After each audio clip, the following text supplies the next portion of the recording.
7/22/2024. We're in Taigong's 6 Secret Teachings. The last chapter, chapter 6, Dog, Secret Teaching. Equivalent forces. King Wu asked Taigong, when chariots and infantry engage in battle, one chariot is equivalent to how many infantry soldiers? How many infantry soldiers are equivalent to one chariot? When cavalry and infantry enter battle, one cavalry soldier is equivalent to how many infantry soldiers? How many infantry soldiers are equivalent to one cavalry soldier? When chariots and cavalry soldiers engage in battle, one chariot is equivalent to how many cavalry soldiers? How many cavalry soldiers are equivalent to one chariot? Taigong said, chariots are the feathers and wings of an army and are powerful in combat. They are for penetrating formations, pressuring strong enemies, and cutting off retreat routes. Cavalry are the eyes of an army. They are for investigating and guarding, chasing fleeing enemies, severing supply routes, and pursuing scattered enemies. In this way, if not used properly, one cavalry soldier is less powerful than one infantry soldier. If chariots, infantry, and cavalry coordinate well when fighting on flat terrain, one chariot is equivalent to 80 cavalry soldiers. 80 infantry soldiers are equivalent to one chariot. One cavalry soldier is equivalent to 8 infantry soldiers. 8 infantry soldiers are equivalent to one cavalry soldier. One chariot is equivalent to 10 cavalry soldiers, and 10 cavalry soldiers are equivalent to one chariot. The rules of the fighting on dangerous and difficult terrain are: one chariot is equivalent to 40 infantry soldiers. 40 infantry soldiers are equivalent to one chariot. I'm going to skip the inverse of all of this. This is a lot. One cavalry soldier is equivalent to 4 infantry soldiers, vice versa.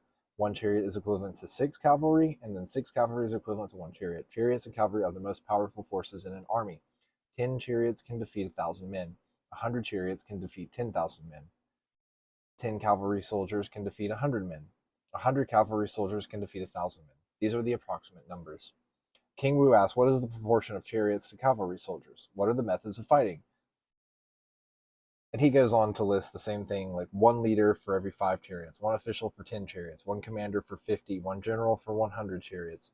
Flat terrain fighting, 5 chariots make 1 line, with lines 40 steps apart from front to rear. They get really specific.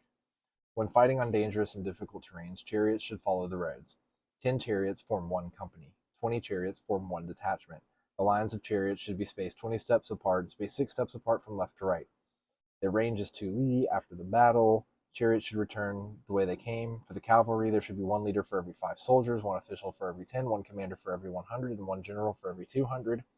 When fighting on flat terrain, 5 cavalry soldiers form 1 line, and then he goes into talk about the spacing left and right, and how far a detachment should be 25 steps apart. They must not range more than 100 steps, the cavalry soldiers. After the battle, they should return to their original positions. King Wu said, marvelous. I think it's very interesting that he gets so specific and mathematical, and I think it's a good practice to just go through and understand the inverse proportions and knowing through and through your army and what's required to win. Coming up on the next readings, we have martial chariot warriors, martial cavalry warriors, chariot warfare, cavalry warfare, infantry warfare, and that's going to end Taigong's 6 Secret Teachings over the next couple of days.